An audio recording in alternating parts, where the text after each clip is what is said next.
Bonjour à tous, c'est Angèle pour l'actuelle news donc, du 13 juin. Espérons que ça apporte pas malheur. Voilà, j'espère que vous allez bien et que tout va bien pour vous. Merci d'abord pour la personne qui a répondu à mon sondage, qui a répondu que ce serait bien que ce serait 18 h que je rediffuse mon actuelle news sur YouTube à cette heure-ci. Vous pouvez toujours répondre au sondage, il est toujours sur ma chaîne YouTube, dans l'onglet communauté. Donc allez-y, c'est le premier post que vous verrez. Je vous incite à y répondre pour savoir si confortablement si ça vous va 18 h plutôt que 19 h. Ou alors j'ai mis d'autres horaires, ou alors écrivez-moi un commentaire que l'heure idéale qui vous plaira. Voilà. C'est Actuel News, votre émission quotidienne diffusée sur Twitch à tous les midis 45 et rediffusée donc sur YouTube plus tard, qui est une émission quotidienne sur l'actualité vidéoludique, informatique, technologique, ainsi que manga, anime et musique. Vous êtes la bienvenue. Si tu viens de Twitch, pense à t'abonner. Si tu viens de YouTube aussi, pense à venir aussi bien sur Twitch que sur YouTube pour débattre de deux manières différentes. Et c'est ça qui m'intéresse en faisant ça. Avoir un débat plus à chaud sur Twitch et un débat plus reposé sur YouTube. Merci aussi de mettre des pouces, des commentaires, de faire sonner la cloche si vous voulez. Et nous, on se lance tout de suite. Voilà. On se lance tout de suite avec ce que vous voyez pas, décidément. Voilà, Star Wars Outlaws, qui a révélé son nombre d'heures qu'il faudrait en ligne droite pour le terminer. Il faudrait entre 25 et 30 heures pour pouvoir terminer l'aventure principale en traçant tout droit, en faisant aucun level up, aucune quête secondaire et aucune activité à côté. Donc si c'est juste l'histoire principale qui vous intéresse et que de creuser l'univers à travers ces quêtes secondaires ne vous intéresse pas du tout, et ben sachez qu'en 25-30 heures, selon votre skill, vous pourrez le terminer. Ensuite, si vous êtes plutôt complétionniste et que vous voulez absolument voir tout et avoir un personnage absolument ultra skillé et surtout avoir tout et tout, et il vous faudra entre 50 et 60 heures. Chose qui est quand même assez raisonnable, je trouve, car on parle là d'un jeu qui s'annonce quand même assez fourni et assez massif. Je vous rappelle qu'on a plusieurs planètes à visiter, qu'on a une tonne de quêtes secondaires et que ça se limitera pas qu'aux villes qu'on va atterrir et que à côté des villes, il y aura tout un tas de maisonnettes et d'endroits à visiter qui nous révélera sûrement d'autres personnages et donc possiblement d'autres quêtes à faire. Et possiblement des DLC, voire des extensions du jeu pour proposer un surplus d'heures pour se replonger dans l'univers. En espérant que vu que le jeu est aussi une ode au voyage et à la balade, j'espère qu'on pourra faire comme Cyberpunk 2077. Une fois que le jeu finit, on pourra quand même se balader de planète en planète et puis admirer le paysage. Et moi, c'est ce qui me plairait. Donc voilà. News suivante, mesdames, messieurs. On va parler de Doom, The Dark Ages, dont ID Software a fait un long pavé qu'on va ici évoquer. Alors, ID Software ne compte pas s'appuyer sur Doom Eternal et ce qui Doom Eternal a porté à la série. Ici, ce sera vraiment plutôt un Doom 2016, plutôt même un Doom classique, je dirais, puisqu'il sera plus, non pas horizontal, mais plutôt, non, si, horizontal plutôt que vertical, je suis désolé. Euh, donc, il y a donc tout l'interview explique notamment au début de chaque cycle de développement, je rejoue au Doom original et je me demande à l'équipe d'y jouer aussi. Je me suis rendu compte que nous n'avions pas encore atteint notre but. Et il dit plus tard, parce que par rapport aux projectiles qu'on peut se prendre, il dit nous ne pouvons pas aller plus haut que Doom Eternal, c'était une expérience formidable, mais nous voulions que chaque jeu soit autonome. Et ce qu'ils disent, c'est que vous pourrez, à l'instar d'un shoot 'em up, bah, naviguer entre les projectiles et puis aller casser les figures des démons. Dans l'interview, il compare le Doom Slayer de Doom Eternal au chasseur F-22 et celui de Doom et celui de Dark Ages à un char d'assaut Abrams. Donc c'est dire à quel point on va changer de rythme, on va être plus lent mais en même temps beaucoup plus bourrin et puissant, et chose qui peut être très bien, un jeu plus lent, alors qu'on a plus tendance à accélérer les rythmes dans les jeux, à les rendre imbuvables pour ceux qui n'ont pas l'habitude de jouer hyper rapidement. Là, c'est un retour qui est plutôt bien. Donc on retrouverait l'essence du premier Obus. Ils disent que cela signifie que vous êtes plus puissant et que vous avez les pieds sur terre. Le système de combat pour les nouveaux joueurs, ceux qui ont découvert Doom qu'avec le reboot, je pense qu'avec The Dark Ages, ils auront l'impression d'avoir un système de combat réimaginé. Mais pour les fans de la longue date de la série, ceux qui ont joué au Doom original, vous verrez qu'il s'agit vraiment d'un retour à la forme. C'est ce qu'on disait plus tard. Et c'est là où je vous disais par rapport au projectile qu'on peut naviguer et tout. Nous remettons au goût du jour le mitraillage pour viser. Vous vous faufilerez entre les projectiles comme dans le premier Doom afin d'asséner un coup de super shotgun dans la tronche, parce que je sais qu'il y a marqué portrait mais non. Cela crée presque un puzzle tridimensionnel de type shoot'em up à travers lesquels vous vous faufilerez. Donc on imagine qu'il faudra avoir ça comme un gros shoot'em up en vue FPS, hein, j'imagine. Donc dans le Doom de Dark Ages, les arènes de combat sont bien plus plates, mais également plus denses et j'imagine bien plus vastes. Il s'agit du tout premier jeu d'ID Software sur cette génération de consoles. Les studios ont bien montré que le moteur d'ID a dans le ventre.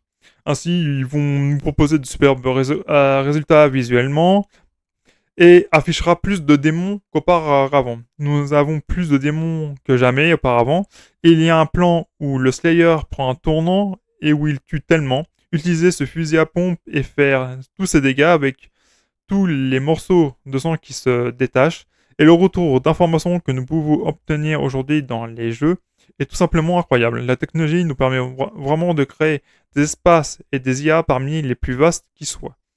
Et les armes semblent être les plus puissantes que vous ayez jamais tenues dans un jeu de Doom. Donc malgré tout le côté un peu moyenâgeux, on sera quand même dans un jeu où la puissance sera là, quoi. Donc dans cette guerre médiévale contre les forces de l'enfer, le Slayer est l'option nucléaire qui peut faire changer la balance, et ID Software entend bien placer le joueur dans le siège conducteur. Ainsi, il faudra tuer plus de démons que vous ne l'avez jamais fait auparavant.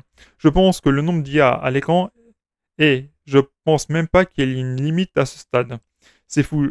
J'entends toujours que les programmeurs me disent non, ils l'ont pas fait cette fois-ci. J'ai l'impression que sur le plan technique, on nous a donné les moyens de faire le meilleur jeu possible. Les 2 derniers jeux Doom ont été conçus dans cette optique. Nous avions certainement des limites par le passé, mais nous n'avons pas l'impression qu'elles existent encore aujourd'hui. Mais avec chaque jeu, nous essayons de nous appuyer sur le succès du précédent et d'en tirer les bonnes leçons. Effectivement, je pense que vous avez remarqué sur le trailer, on a un bouclier et ils en parlent. Vous aurez ce bouclier dans la main à tout moment. Vous aurez en fait une double arme. Je veux que les joueurs se sentent comme Aragorn ou Léonidas aux portes de 300. Vous êtes le héros d'une bataille massive dans un FPS, dans un jeu Doom, qui plus est. Ça semble être un défi très amusant à relever pour l'équipe et je pense que nous l'avons relevé. Et enfin, Hugo Martin a révélé que le Mecha Dragon et le Atlan Mech pourront réduire en bouillie des démons titanesques. Parce qu'effectivement, dans Doom, on va pouvoir piloter une sorte de Mecha Demon Slayer et un dragon un peu à la manière d'un Panzer Dragoon. J'attends de voir ces phases-là. Alors je l'attends aussi, hein, franchement. Là, on va parler vite fait d'Elden Ring qui se vend encore par palette entière. Hein, qu'est-ce que vous voulez? Et là, Front Software, donc le créateur du jeu, nous a révélé que le jeu s'est écoulé à plus de 25 millions d'exemplaires. Pour un jeu de niche type Souls-like hyper compliqué, hein, voilà quoi. La direction artistique du jeu a attiré des millions de joueurs. Ainsi que, et plus tard, en voyant les différents let's play des streamers et autres vidéastes sur la toile, ça a permis au jeu de se développer puis d'avoir sa propre communauté. Et c'est un jeu qui, une fois que vous avez maîtrisé les patterns des boss ou des ennemis, ce jeu se relève finalement pas facile. Mais mais vous ne passez plus de mais vous passez plus pour la vie victime. Vous dansez avec le jeu finalement et vous menez la danse. C'est pas pour dire que vous êtes overpowered dans le jeu. Non, c'est que vous êtes vraiment quelqu'un qui a appris des choses. Elden Ring et les Dark Souls ne sont pas des jeux compliqués, c'est des jeux exigeants qui nécessitent un apprentissage. Et j'ai l'impression que les gens d'aujourd'hui ne veulent plus cet apprentissage, mais veulent un jeu tout de suite où ils peuvent s'amuser tout de suite. De l'amusement, je dirais, immédiat. Pas d'apprentissage, pas de répétition à tirer la rigo.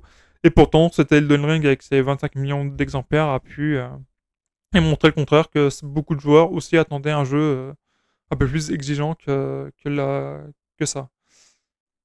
Ensuite, nous parlons d'un jeu que j'attends, et c'est Visions of Mana, qui sera disponible le 29 août. Et au-delà de la date, on apprend que Visions of Mana aura déjà un beau casting anglais. Et en plus, que ce Vision of Mana sera plus dans l'esprit de Secret of Mana plutôt que genre Trials of Mana.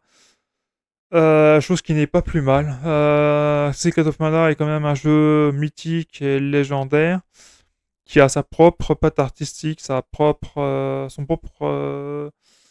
je dirais, pas univers, mais sa propre ambiance.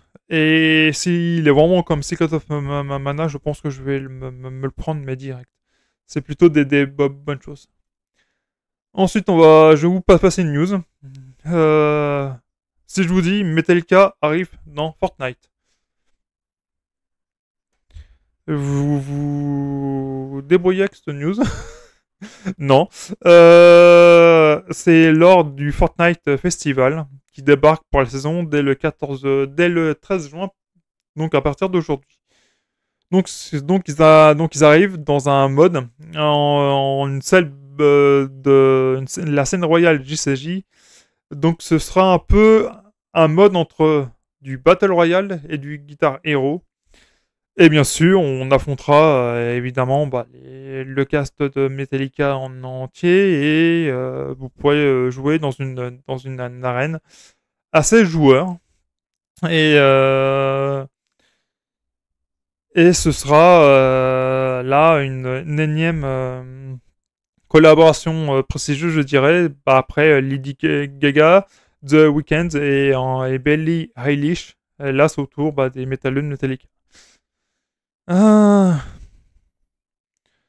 euh, Moi, j'en dis rien. Je le fais après tout. Si ça peut permettre même aux jeunes générations de connaître le métal et surtout ce groupe, moi, je ne suis pas contre. Au contraire, qu'ils fassent beaucoup de collabs qu'ils fassent beaucoup de collabs. Je suis pas contre. Au contraire, ça permet aux jeunes générations de connaître ces groupes. Et donc, je suis pour vraiment qui débarquent dans des jeux comme ça, très pop.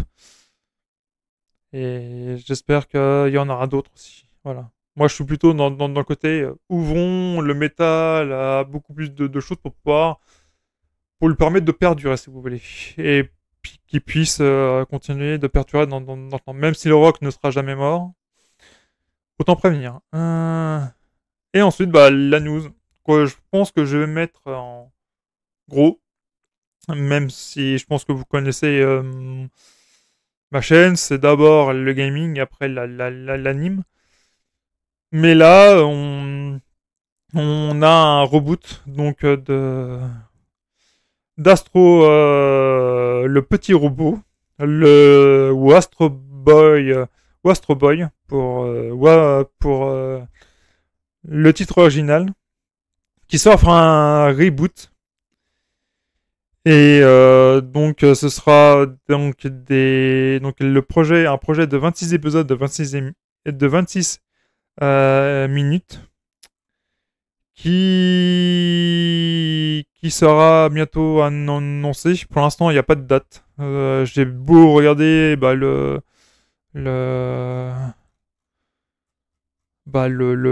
l'interview, je trouve pas. En sachant que c'est Thomas Astruc qui le dirige, donc ce sera vraiment un projet vraiment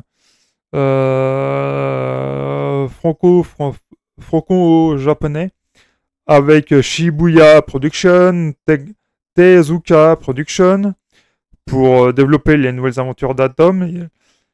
Et ce sera une production de méthode animation.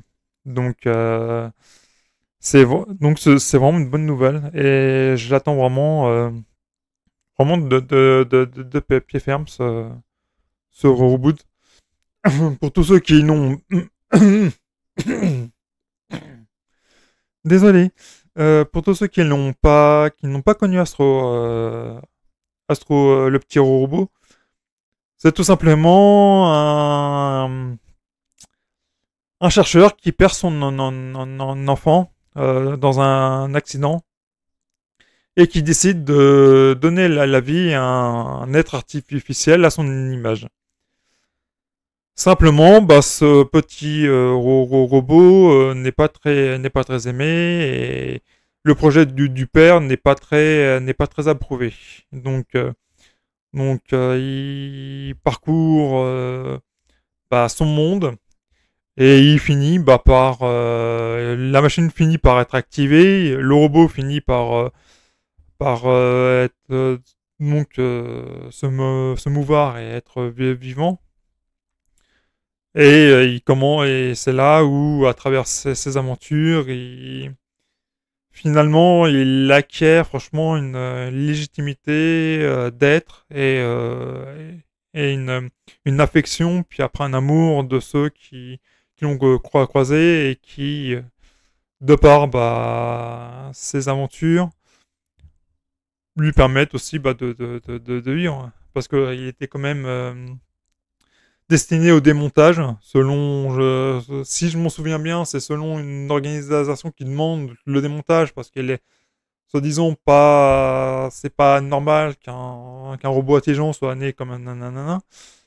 Bref, ça me rappelle un peu ce qui était par exemple un peu Gundam ou Battle Angel Alita si vous préférez. Donc ça me rappelle un peu ça quoi. Et franchement, je l'attends quoi. C'est franchement la masterpiece comme il le marque sur la fiche de d'Osemo Tezuka. Osamu Tezuka, pardon. Et j'en espère vraiment beaucoup, quoi. Je pense que je vais prendre cette affiche-là pour mettre sur ma Minia. Parce que, ouais, voilà, quoi. Ça veut tout dire. Voilà, voilà. Alors, je vous laisse ici, les gens. En espérant que vous avez beaucoup apprécié cette émission. Merci de votre attention. Nous, on se retrouve demain midi 45 sur Twitch pour un nouvel Actuel News. Ou demain soir, si vous êtes plutôt jeux vidéo, pour demain soir à 19h, pour une soirée jeux vidéo ensemble. Voilà, je vous embrasse, je vous envoie plein d'énergie, d'ondes positives. Au revoir, plein d'amour à vous.